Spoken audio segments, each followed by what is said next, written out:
Hello, and thanks for joining me today on Geezers of Gear, episode number 216. Today's podcast is brought to you by Mainlight. Mainlight is the partner you trust with the gear you want. A dry hire rental provider who excels in offering superior lighting and stage equipment without competing with its customers, offering everything from high-intensity lights for large events to precision fixtures for theater and TV film. Mainlight also offers for sale used equipment with a 60-day depot warranty. All equipment is meticulously maintained, tested, and Mainlight owned with no brokerage. With 4 key locations, Mainlight Tri-State in Teterboro, New Jersey, Mainlight East in Wilmington, Delaware, Mainlight South in Nashville, Tennessee, and Mainlight West in Las Vegas, Nevada. They combine the resources of a national company with the personal touch of a local provider. Mainlight consistently updates its inventory with the latest in lighting technology, trust solutions, and controls. Learn more at mainlight.com today. And today's podcast is also brought to you by Elation Professional, creating unforgettable aerial shows with the Proteus Excalibur. Elation's Excalibur beam moving head has been exceptionally popular with LDs since launching 2 short years ago and can regularly be experienced worldwide on all types of outdoor events, tours, and spectaculars. With its extreme power, a super narrow 0.8 degree beam and wide front aperture, it excels at creating aerial light beams and air effects that rival xenon searchlights. Full color mixing, beam and prism control, and an array of gobos allow for a variety of dynamic sky animations, and it even includes an automated searchlight mode that allows a group of fixtures to create the famous Sky Tracker searchlight look. The Proteus Excalibur uses a highly efficient 500 flex lamp from Philips for long lamp life, low power consumption, and reduced fixture maintenance. Check out more on the Proteus Excalibur at www.elation.com.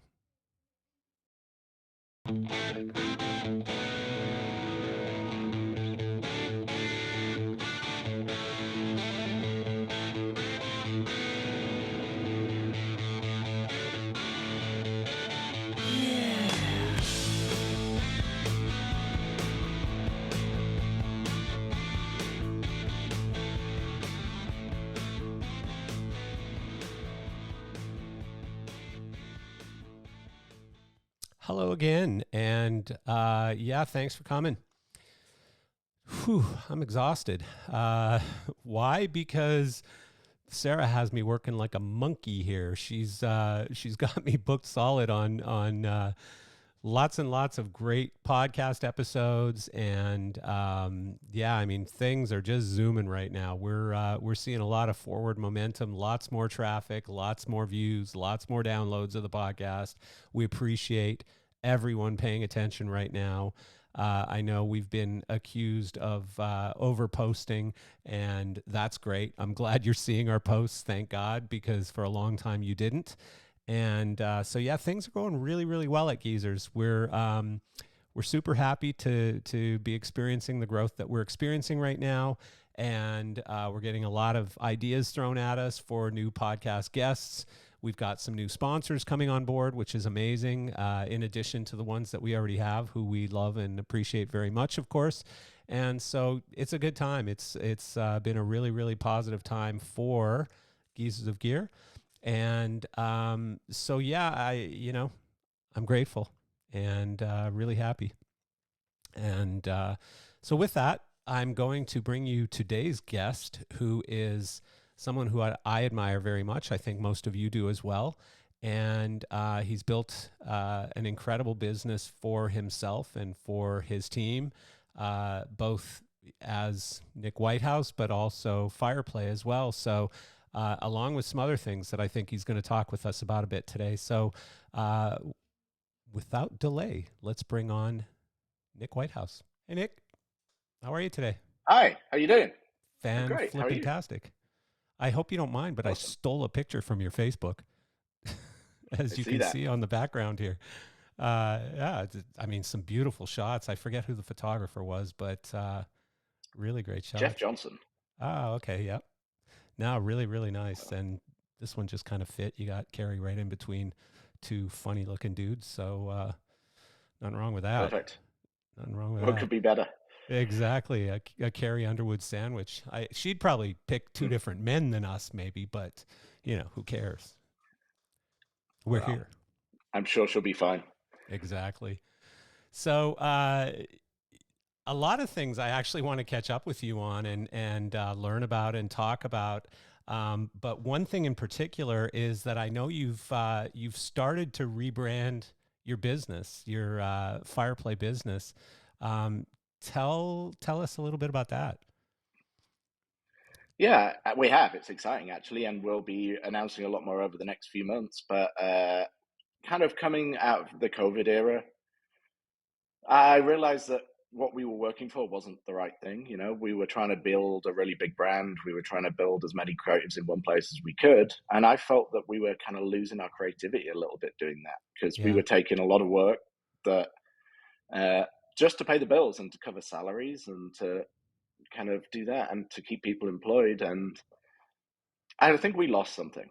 yeah, And I discovered that I lost something the bit that I enjoyed, and the bit that I enjoyed is trying to find innovation, trying to find cool new things to do, and try to bring that to live events. So instead of just going and seeing the same old thing that we've kind of just tweaked a little bit, you now go and you see something that's like, how did they do that?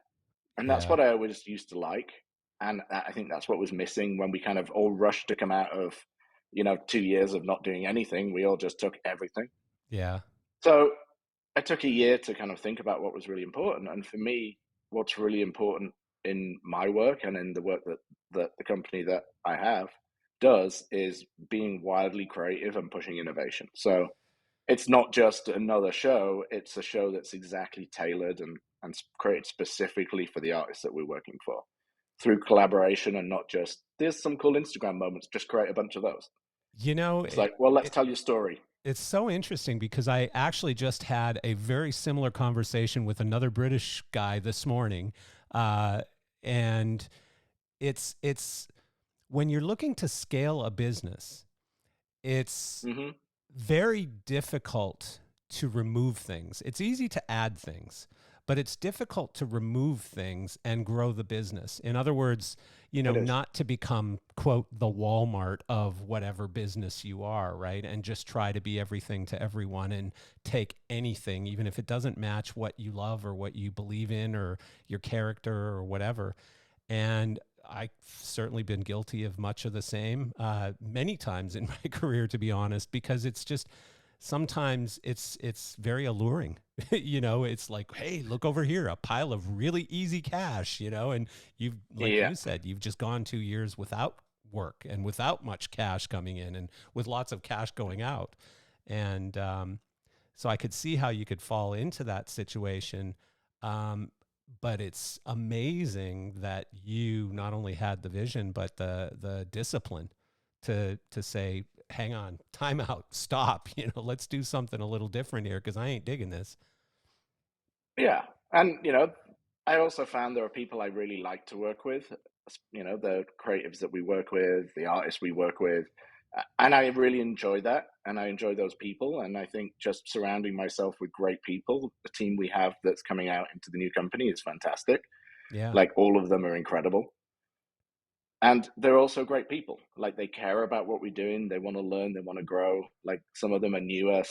In fact, most of them are newer. So it's really cool to be able to bring that into into the world that we live in, where uh, it's time to let the new generation kind of come through and learn from us.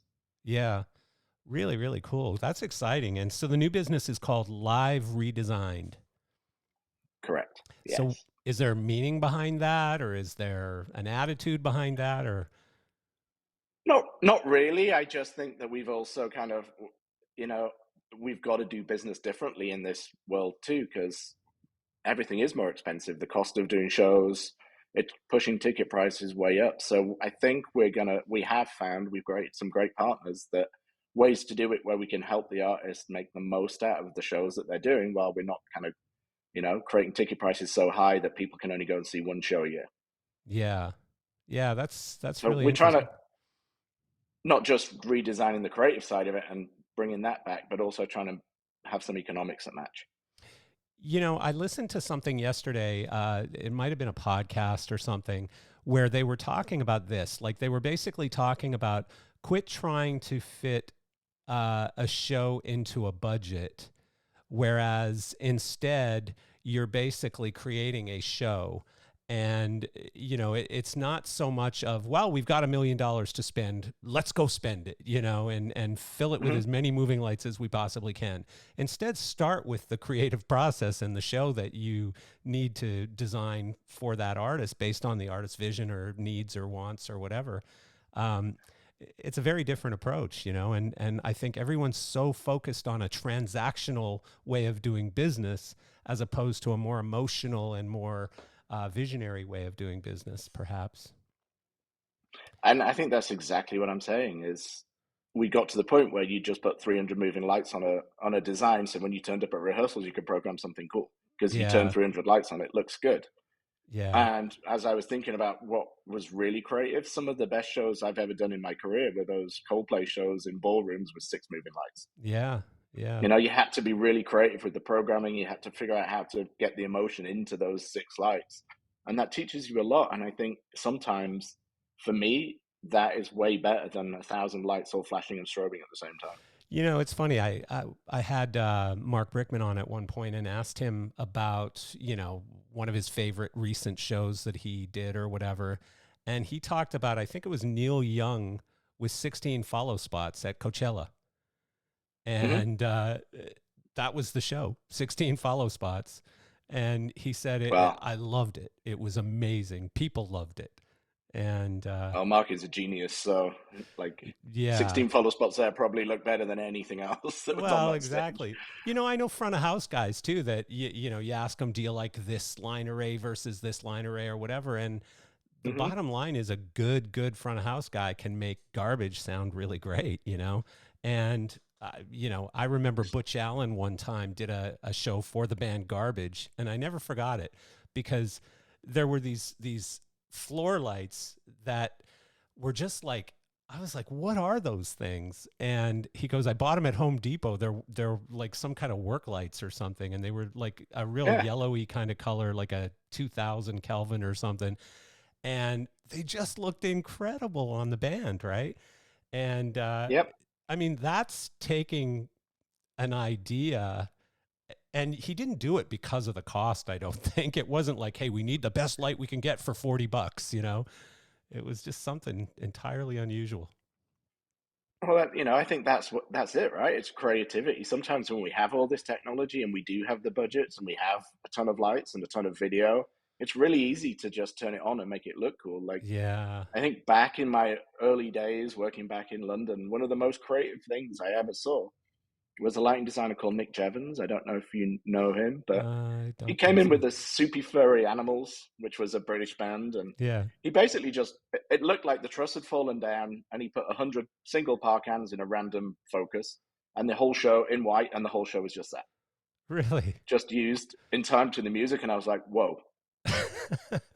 That's so cool. I mean, I just love unusual different things like that. I'm honestly getting bored by the fact that all moving lights are amazing. They're all Yep. friggin' good, and it's hard to tell whether is that a clay packy or a Roby or a Elation or an Ayrton fixture up there. I don't really know because they're all so damn good now.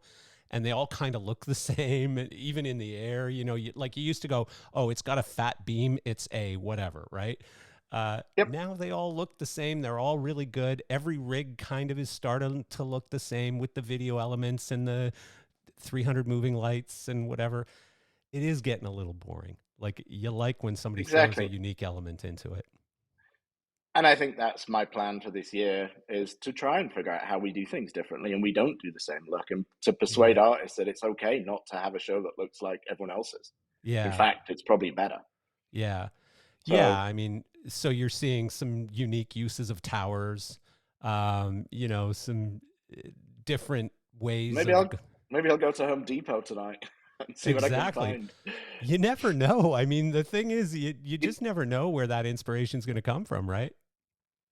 Exactly. And I Yeah. think using that stuff that's different and people are like, what is that? Where did that come from? Yeah. Is what makes things different, and it keeps audiences entertained. Yeah. Obviously, you've got to still have some musicality and some creativity Of course. into the content, and musicality is really important. But sometimes I've said it doesn't matter what you've got; it's if it's in time, it looks great. Yeah. I mean, you know, even down to like you used to be able to tell that's a country band, that's a rock band. You know, the rock band had a bunch Hmm. of Aerolites, the country band had a dozen IntelliBeams and or Yep. 24 IntelliBeams, right? And now it's like I mean, they all look like rock shows, whether it's a jazz artist or a country artist or a pop artist or a rock artist. And I don't know, it's you know, this isn't me being a bitter old guy. It's just I'm kind of getting bored. Like you're flipping through pictures on Instagram or whatever, and concert shots are looking very, very similar these days. You know, Yeah, I they are. liked And I liked what Rob did on Metallica with the towers. Again, a very mhm. unique and different way of doing things. I don't know if it was Rob or Dan Brown or but or a combination probably. Um, Thought that was cool. You know, I like some of the Coldplay stuff that I've seen. Uh, you know, I mean, there's definitely unique things still happening, but I don't know, boring. And it is hard. It is harder to go and do that stuff because you have to fight the business managers, and the managers are just Yeah, like, what are we doing? yeah, So, yeah. and I Why think can't it just look like most, Rihanna? yeah, and one of the terms I've heard a lot recently is we're not so much lighting for the people in the room anymore. We're lighting for the Instagram audience at home, and I'm like, well, I don't think that's true. Like, I want to go to a concert and enjoy the concert just as much as trying to look at the pictures later. Yeah, So, there's an you got to argument for that capture what though. the essence of it.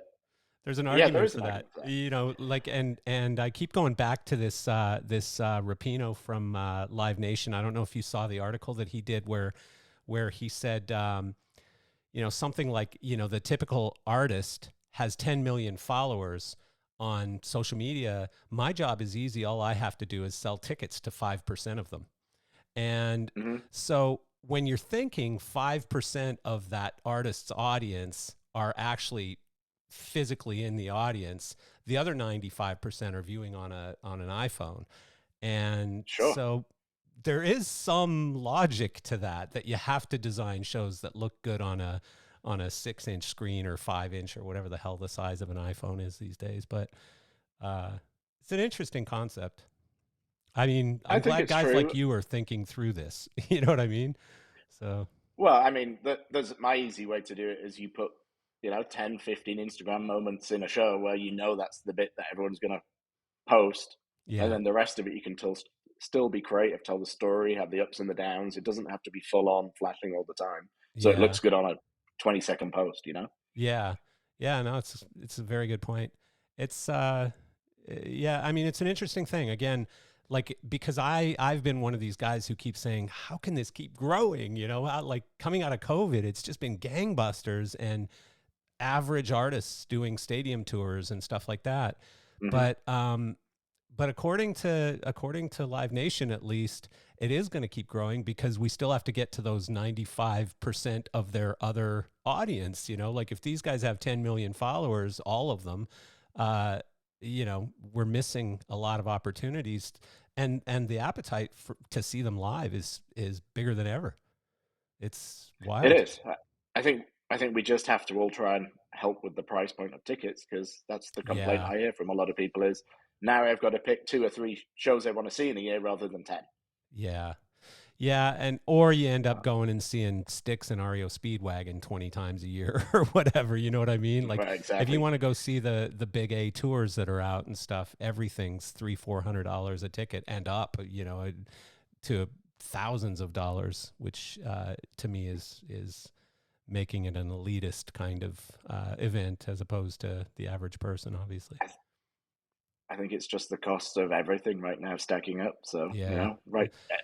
You go to the grocery store, things are more expensive than they were a couple of years ago by a So lot. true. So So true. No, it and happens to us when designing a show too.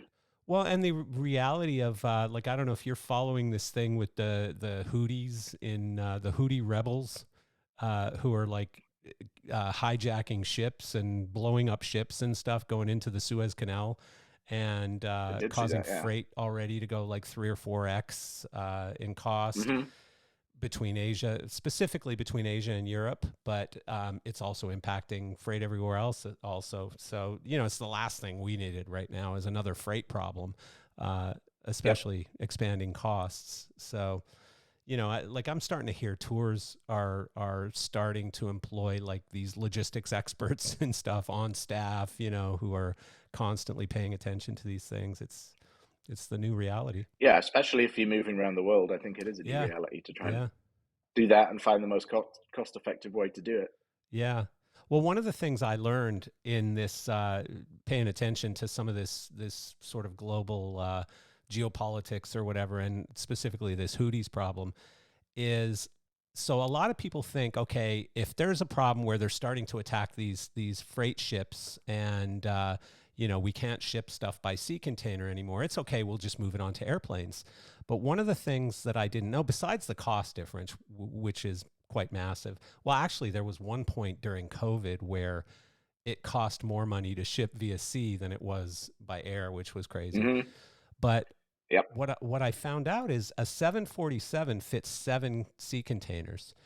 The average large freight ship.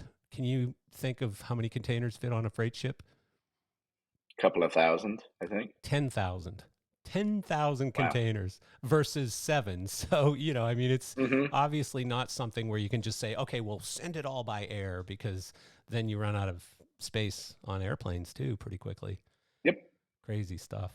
Yeah, I mean, luckily, I think that we're getting past the supply chain issue of the chips and the things like that in our lights and consoles and things like that. So we are being able to get new products Yeah. back Yeah. back. So I think we will see a lot of innovation there with the new lights and the new things that are coming out. There's a lot of cool technology from a lot of different manufacturers. So Yeah. I Yeah. think that's also good to embrace. Yeah. No, obviously, you know, we're a technology-driven industry, and so seeing innovation is a great thing, and I think we're going to see it on the control side as well. Although, you know, I know you were at LDI, yeah, I wasn't. I didn't go. Second Hmm. time in the history of LDI that I wasn't at a show. Um, but I guess one company put up some sign that said you don't need lighting programmers or whatever, just use our new AI lighting control. And they've been slaughtered on social media over that.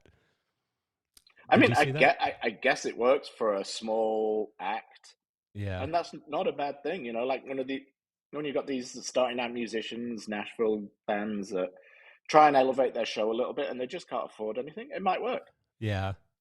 Yeah. I wouldn't ever rule it out, but as soon as you get into a decent size, I still think AI has a long way to go to Of course. Yeah. fill in that creativity because I don't think you can learn that. I don't think the machine learning can get that because sometimes it's a feeling, sometimes it's repeating what you've done. Yeah. So I think that's a I really think hard it thing will for get AI to awfully do. close. I think it'll get awfully close. The Hmm. problem is we're still a small market in the grand scheme of things. So Yeah. to say, hey, drop all that stuff you're doing where you're programming, you know, code or doing all these massive opportunities and come over here and let's make lighting consoles program themselves in a really, really smart and innovative way. I just don't see that happening anytime soon. We're probably still a couple years No, out and on that. there is software out there that you can put a track into it and it will tell you where to put the hits. Ah, But it's very yeah, mechanical of where it figures out. It's very based on maths. yeah, And just like a good musician, yes, it's all about being in time, but also learning how to stretch that time and to play it is what makes some of the best music. So yeah, I think in lighting, that's also the case. You have to figure out, when you take the hit and when you don't is just as important. And I think that's something yeah, that I've done quite well. And some people are like, why didn't you do that one? And I'm just like, it doesn't make sense because then you can take this yeah. I did see a couple of years ago.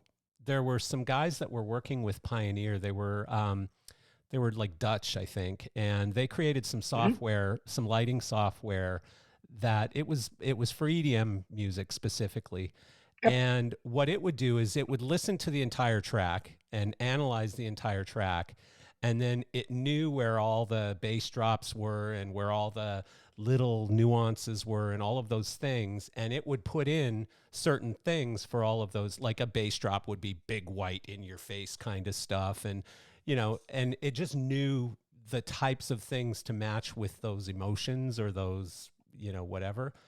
And so that was kind of cool. I mean, I guess it works in that kind of a situation, but when you're talking about a live artist who might change things up, who, might move differently, do something differently, whatever, it's a little bit different than that. Yeah. I think it's yeah. But if you put five different tracks into that software, it's going to make them all look the same when the bass drops, or similar. And Well, what you have to do in a it's a 90-minute good show is point. figure out how you do all those things differently. Yeah, no, that's a good point. I think we're still a ways out. Like I was actually that was one of the topics I wanted to talk to you about because I've always seen you as kind of an innovator. Like, I know during COVID, you were one of the guys that was really doing some of this, this Virtual stuff. yeah, Crowd. virtual Yeah. crowd stuff where other people Hmm. were just, kind of going, okay, let's put lots of video screens and whatever. But you were actually turning those video screens into something and having audience feedback Hmm. and stuff like that, which I thought was so cool. But, you know, so your thoughts on like artificial intelligence, as it relates to our business, it really has no impact at this time and not for the foreseeable No, future. I think I think it definitely has some impact. Like, I use in Photoshop. They've got that great new AI tool that can fill in gaps and help you do renders. I use that all the time. Yeah. So I think there's a lot of places we can use it, and I think but just in what I do, I'm still pretty old school. Like I listen to a track and I'll program it in one go, and in the dark, put the lights on, put the previs on, or something like that. And for me, it's more about feeling it and making people feel what I feel in the music. Yeah. And I don't think there's anything that's there right now that can come close to that. Yeah. Yeah. I There may guess, be in the future. yeah. I don't know. I listened to Joe Rogan this morning at 5 o'clock in the morning or something, and he had some sex expert on there, and they were talking about like AI robots, sex doll things or whatever. And they're getting to a point where they're messing with your emotions and stuff, sort of like, what was that movie called? El Machina or whatever. Um, Yes, Machina. yeah. So, Yeah. I think we're a few years away from where, weird guys who sit in their rooms playing video games all day and stuff, they have girlfriends that are robots. you know Isn't that a scary thought? it really is a scary thought. And Rogan took it a step further and said he thinks that babies being born today are sort of the last of the human existence, as a majority, I guess, of existence on this planet, because after that we're going to be virtually replaced by AI and by robots and by fake people, basically. I mean, it's a definite possibility. There is a lot of cool technology coming out very fast. Yeah, that's the thing, just the speed. Like, Hmm. 1 minute you got Siri arguing with you, because she's saying it wrong or something. And then the next minute, all of a sudden, we've got these things writing code by themselves and getting smarter as they're doing it very rapidly. I mean, you can have an intelligent conversation with Chat GPT right now. It's crazy. It is wild. It is It crazy. amazes me some of the things that you can get out of Chat GPT, and what's the new one? I think 5 is the one that's coming now, and it's supposed to Hmm. be like, just leaps and bounds better. So I don't know. I'm somewhere But between I, being I do excited think, and being scared to death. me too.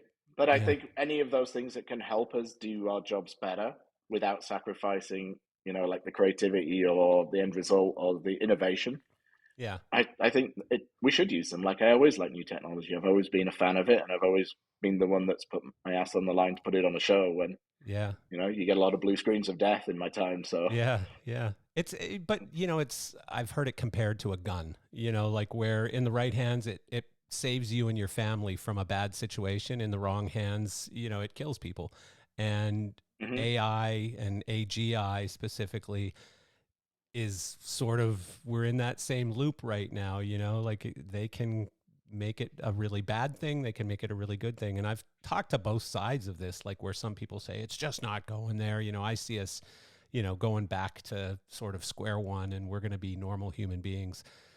I don't know. You can't kind of put that back in the I don't box, think can so. you? I don't think you ever go backwards, right? There's always going to be No. someone that pushes it forwards. Yeah. Yeah. I think so too. And like I said, I think there's lots of places that it makes it better, makes our lives I better, makes it agree. easier, can help things, can make Yeah. it more productive, No, and give us more time to actually do business and pleasure.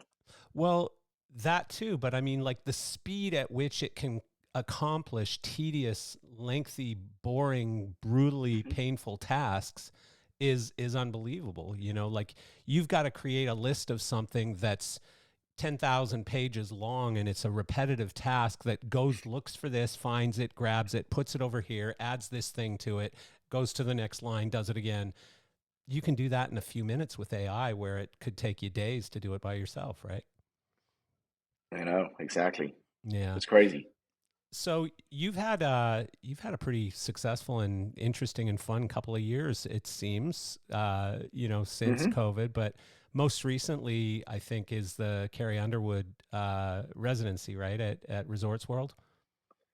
Yeah, that's been our big kind of flagship show for a while. Yeah, It's a pretty huge undertaking. yeah. So you've worked with her a long time, right?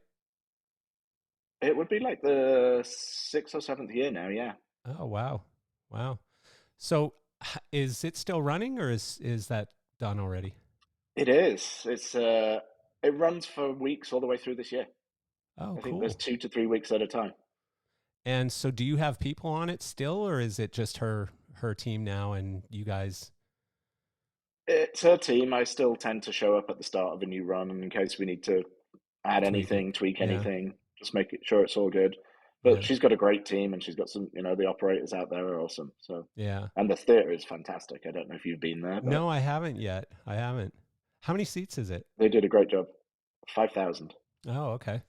Yeah, no, I haven't been there yet. I've stayed different places every time I go there. I usually stay at the Wynn, but um I meant to stay there last year and I for some reason didn't, but yeah, I got to go It's check it out. for like you said, for what started as a country artist. I think we have more axis of motion from Tate on this show than they've ever put on a show. Yeah, well, I've only seen pictures and a couple of videos of it and it looks unbelievable. Huge. Really Yes, cool. I mean the stage is 200 feet wide. It's 50 feet tall. It's a massive stage. You also I don't know if you collaborated or you did the whole thing or whatever, but you did the Vegas Aerosmith residency too, right? Yeah, we did. Yeah. Yeah, So is there something different about doing these residency designs and shows than doing a normal touring show? I mean, the obvious thing is it doesn't have to strike and pack up and everything else, but but it still does have to strike and pack up because the residency model isn't. We'll sit here until we load it out. Most of these residencies are 2, 3, 4 weeks at a time.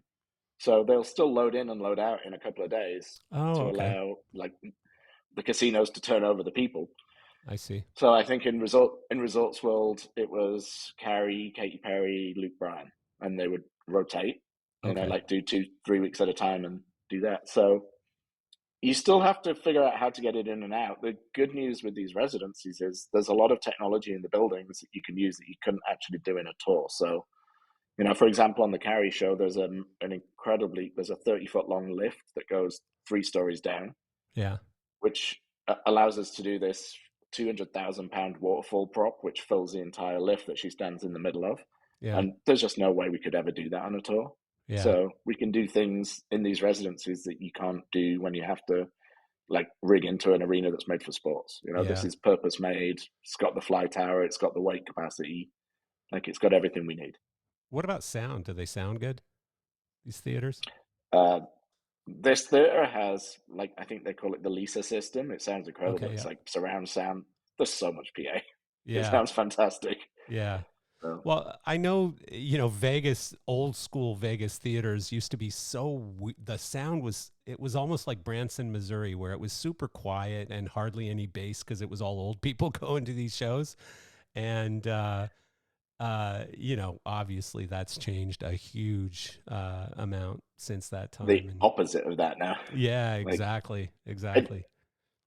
I think it's better than any arena that we've kind of played in Wow. with a show like that. It sounds fantastic in there. Huh. Did you go to the Sphere? Not yet. I want to. Yeah. I don't know. I got mixed feelings on it. Like to me, the first time I saw video of the U2 show, it took me 30 seconds to find Bono. And I was like, I hear him. I can't find him anywhere in this video. Where the hell is he? It was just so distracting, you know? But isn't this going back to doing something different and creative that we were talking about earlier? It certainly Doesn't is. look like anything else. It, It's a destination to go and see something incredible. it's true. And so if you're really into the technology and stuff, that's what you think. But at the end of the day, again, a Mark Brickman quote that he did on my podcast was he went and saw the Stones with the four iPhone looking screens that they had, Hmm. and he said, they were beautiful and they looked amazing and stuff, but they made Mick Jagger look small. Like he got lost on stage, unless you were looking at the screens, you lost him. And that was what happened to me with Bono. I couldn't literally find Bono. Yeah, but I think that wasn't the goal. I think the building overshadows the band in this case. Even Yeah. you too. Like Yeah. who That's who would ever incredible, think isn't it? that? Yeah. But I Yeah. think they did a fantastic job of it. Yeah. It's it's It's everything I've different. seen. I haven't been, and everyone I've talked to has said that the experience is incredible. Yeah, same here. I mean, people have just said it's mind blowing. The technology's unbelievable. You're just sitting there in awe, going, "Wow!" Like it's the biggest Yeah, video screen you've ever seen, and then and some, right? I'm excited to see what other people do with it too, because Yeah, there's got to be there.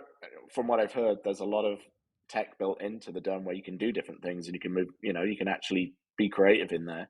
I think yeah, this was the show they wanted to do because once you've done that full video show with all those gags that you two did, no one can really do anything different because they're all the yeah. same gags. You can change what it looks like, but Well, some of the things that are going you to be know, interesting are like the sporting events, like Dana mhm. White putting a UFC fight in there, which is going to be wacky. Like that, I Yep. can't even imagine what that's going to look like. So, I don't know but it's not going to look like anything else anywhere else. So yeah. Uh, it's a reason for people to tune in, right? And a reason to take pictures and post on Instagram. Even F1, like some of the stuff they did on the outside of the dome, where the happy face guy or whatever, the eyes would Hmm. follow the cars down the track and Yep. stuff. Just crazy things like that. It's cool. It's cool, different, unique. I don't know how long it'll be exciting. Like maybe, I remember when the Stratosphere was first built in Vegas, it was like, whoa, that's cool, a tower. And now it just kind of looks like an old artifact and nobody really goes there and stuff. I don't know if that's going to happen to the Sphere, especially when, panels start failing and things happen. Um, but Oh, I'm it's sure it's cool. a full-time job to keep up with all those panels, but Yeah, it's almost like politics where you're either on this side or this side. Like I've talked to even people hmm who live in Vegas who either love it or hate it. I can't stand driving down the road and looking at that thing every day. It drives me crazy. And then other people are just like, I can't wait to see what's on it today. So, yeah. yeah, You've I think it's mainly positive from everything I've seen out there, yeah. Do you have an which is apartment good. in Vegas or something? Because you seem to be spending a ton of time there. No, No. the Resorts World staff know me pretty well. Well, you did that rock star thing too, right? The with the girls, We the did, girl yeah, band. What was that about? yeah. It was just an opportunity to try and do something different again. Saw a Yeah, gap in the market for shows in Vegas. A lot were closing. The crowd and the demographics in Vegas have actually changed substantially recently yeah, over the last few years. yeah, And I had a few conversations with some promoters about it, and it's down to the new stadium. It's down to it's a lot more sporting teams. It's a lot more Americans coming than international now. Yeah. So, what do Americans like? Rock music and country music. Yeah. And so I think that there was an opportunity there, and there still is an opportunity there. We're still in talks with a few people to see what we could do, but I thought it would be fun to create a show Yeah. with a couple of friends, and I think it worked out really good. I got some great creative people. We got some incredible talent and singers and cast, Yeah. and Yeah. I watched some I think videos. there's something fun there. Yeah, it was definitely very Vegas, very rock and Yeah. roll. Cool looking Hmm. show. Looked like you put a lot of effort and money and energy into it, and the band was good. Um, so yeah, it's just again in Vegas, you never really know. It's a fickle audience in a sense, right? Like, obviously for big acts like um, like Carrie or whatever, that's going to sell no matter what, right? Hmm. The audience is there; they're going to be there. But when you get into smaller theaters and stuff, it's a very fickle hit or miss audience. Well, what we realized trying to do this is there aren't that many small theaters anymore. They've turned them all It's into true, food isn't and it? beverage outlets It's true. because there's more money there. Yeah, I have a friend So who all those. was a hypnotist and was there very successfully, I think, for like 20 years. And Mhm. they just started putting so much pressure on him for the room, because he had a 4 wall deal. And they started putting so much pressure on him. And he just finally said, fuck it. I'm out. I'm tapping out. I'm not going to do this Yeah, anymore. And he retired. So, but I still think there's good opportunity for that show there. I think it may work. yeah. There's definitely some people interested in seeing it work. Yeah. It's just timing. Vegas has been through F1. It's got Super Bowl.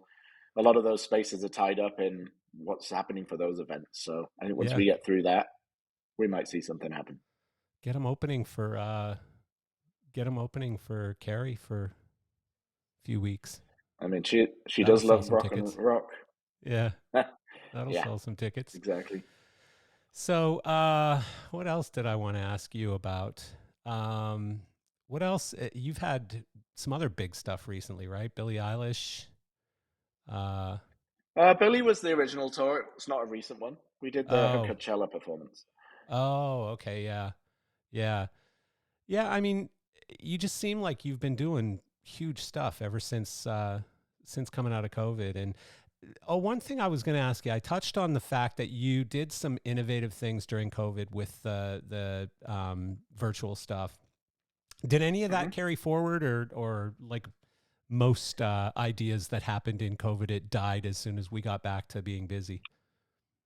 No, it still does exist. The technology, though, however, is kind of interesting because the real time technology from people's phones into us being able to do it in a show, I really think, when you talk about what's coming next in the industry, interactivity is going to be something that we can integrate into, people in a room show now.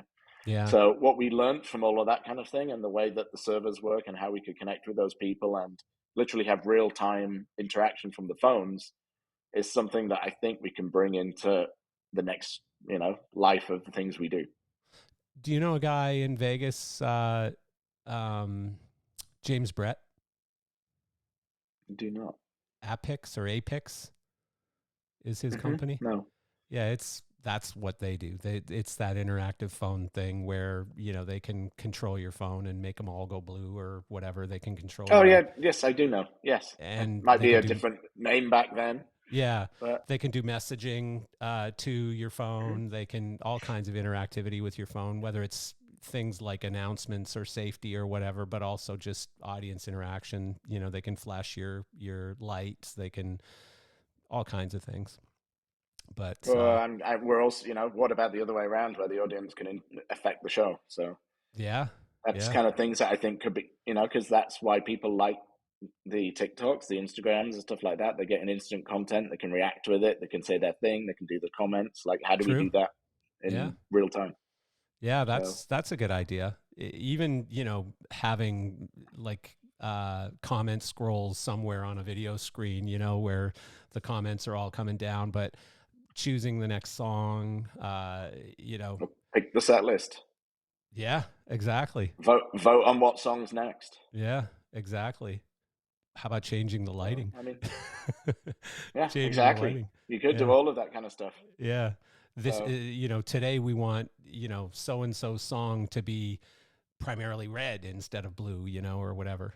I don't know. Maybe that's and just corny, but there is technology out there that can analyze the mood of a crowd and tell you what color it should be. yeah. Like I think they use that on a few projects, like architectural projects that I've seen. Like Huh. it figures out the mood of the city and changes like a landmark to that color, Oh, that's which is wild. interesting because that could also work in a show. Yeah. So, So like yeah, go on. Sorry. I do think there's a place for all that technology, and figuring out how to use it. The more you can do to make someone's show more different, Yeah. like it doesn't always have to be about how it looks. It Yeah. can be how it's done too. Yeah. No, it's totally true. So I know you're sitting at home in Vermont right now, in the snow. And what's next? Like, what's the next big thing on your calendar?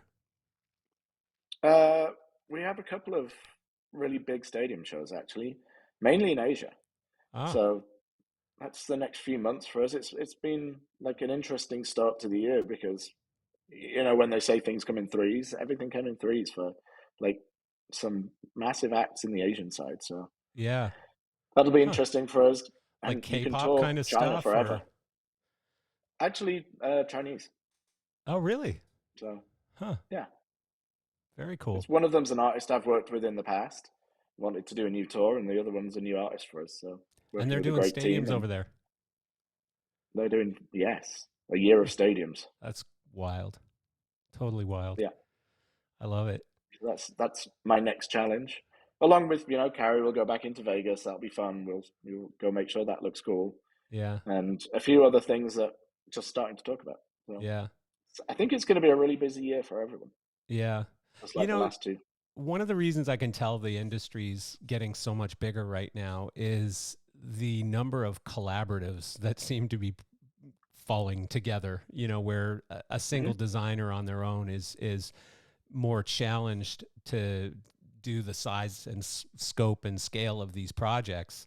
Um, so, more and more people seem to be putting together these collaborative or collectives or whatever they're called.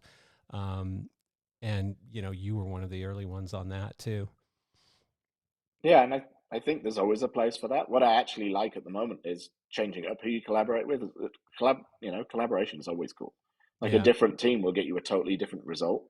yeah. So, Well, it keeps you it know, fun what too. what Yeah, I, it does keep it fun and being able to bounce ideas off people and to be like, hey, what if we did this? And then yeah, them coming back with, well, what if we did this? yeah, I yeah, think I think that's always great, and I think we're in a place where people want to do cool stuff and aren't as bothered about making the single name for themselves. So people like to do stuff together. yeah. Give me a couple of predictions for this year as far as like whether it's challenges or innovation or changes or whatever. Like, how do you see this year shaping up? I think the challenge is always the same right now: is finding great people. Yeah, Everyone's busy. There's so much stuff out there that finding the right people and good people is hard. So getting new talent, getting new blood into this industry, I think is something super important so that we yeah. can continue to do great work and like they can learn and go out on these tours and learn from the people that are doing it great right now. So how do I you think do that's that? a Like, challenge.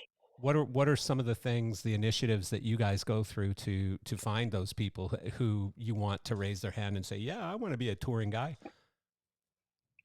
Uh, we do it less on the touring side and more on the creative side. So, Hmm. like, but I have done that.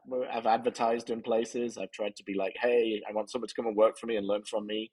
Submit a really creative application and see what happens. And I found an incredible person there, Mel, who's like, she was my associate for a while, and now she's doing stuff on her own because she grew so quickly. Wow. But she's out there. She just was the creative director for Romeo Santos Stadium Tour. And So these are she's these are doing an awesome students. job. No, she was younger, like excited to get into it. Not much experience. Came from like the VIP world of touring, so she would Huh. do VIP Nation. She was like, "I want to be a creative. I want to be a creative director." So I've helped her get there. Wow. And we're also about to take on a new lighting designer who, has done a few acts on his own, but now wants to grow. So he's going to come in and help us and learn from us and learn from Brian, learn from me, like, and go there. So we're always looking for people. And I do really like the young, kind of eager people that want to learn and are open to learn and want to come in and be like, well, this is what I've got. Now, what can I learn from you? You know, it's also a good point because I know, like, I'm probably considerably older than you at this point, but as we get older, it's easy to complain about young people, because when it comes to things like work ethic or just the desire to work long, painful hours and do things that aren't on your job description or whatever, some of those things are a bit frustrating. But when you look at sort of young people today, like I ask my son things all the time. He's 19 because I want his viewpoint because he's got such a more creative way Hmm. of thinking and they think like the audiences think these days, right? And so, you almost have to have a good sprinkling of those people among your crew or else you're going to miss great ideas. And I think that, like you said, the work ethic and things like that. I still think there are people out there that will just do whatever it takes to make it. And, they know Yeah. what they want and they're just going to do what it takes to get it. And they're the people that we tend to find, Yeah. which is, it's incredibly difficult to find. But when you find them, you're like, okay, can work for us. Yeah. Is your team So, completely remote or yeah, yeah? Do you have an office? yeah. Like, do you have a physical space somewhere? No. Nope.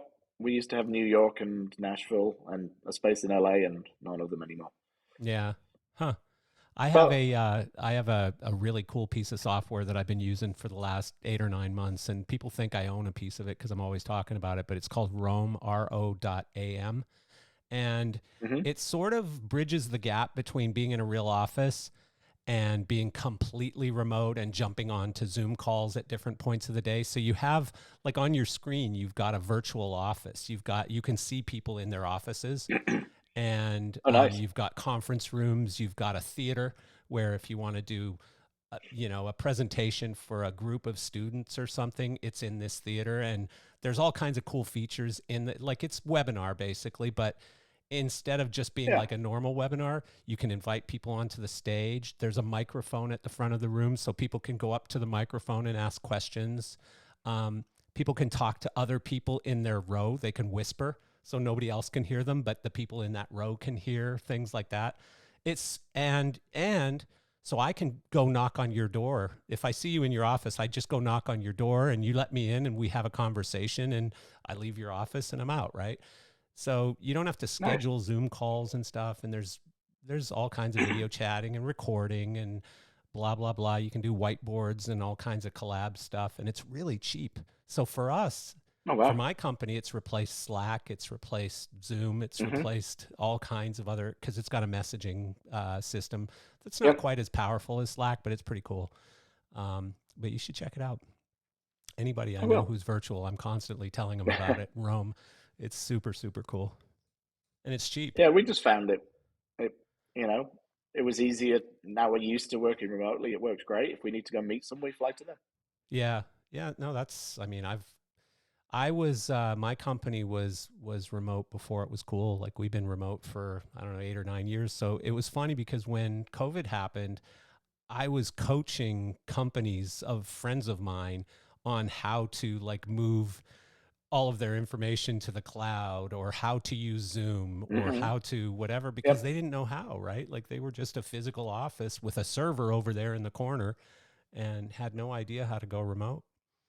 So, I mean, we were all you really need is a decent internet connection and a cell phone these days, and you can work from anywhere. 100%. No, and I love that, by the way. But I mean, you do miss some of the. I really like this software product just because I see everyone on my staff pretty much every day, and in whether it's a meeting or I just go knock on their office door and I go, "Hey, Bob, how you doing?" Um, it's just it's cool. It's kind of a cool reconnection to people. But anyways, And we get, we are always on a show, so we always, there's always a bunch of us out there, and we get to see each other there. So yeah, Yeah, I think that's we cool. appreciate the break being remote now and not Yeah. having to be there every day. Because there's when you are on a project site or you are trying to deliver a show, there's some long hours and some stressful times. So Yeah. it's nice to, well, for me, escape to the lake and do nothing. Yeah. When do you take off to China? In the next couple of weeks, Yeah. Fun. so Cool. I'll be there. Anything else I've Hopefully, get some missed? previews. No, I don't think so. No. I just feel like I No. haven't heard anything from you in a while. You've been so busy and stuff. So I thought it was a good time to catch up. Well, thank I look you. forward. I I look forward appreciate to it. hearing. I look forward to hearing more about Live Redesigned, and I'll be paying lots of attention. I follow you on all the social media stuff, so I'll be watching Awesome. and paying attention. And if I know young designers who are looking to step up, I'll send them your direction. Absolutely. Always looking. Yeah, cool. Well, thanks so much, man. Thank you. It's Appreciate always a you. pleasure to chat. Yeah, likewise. Later. Thanks.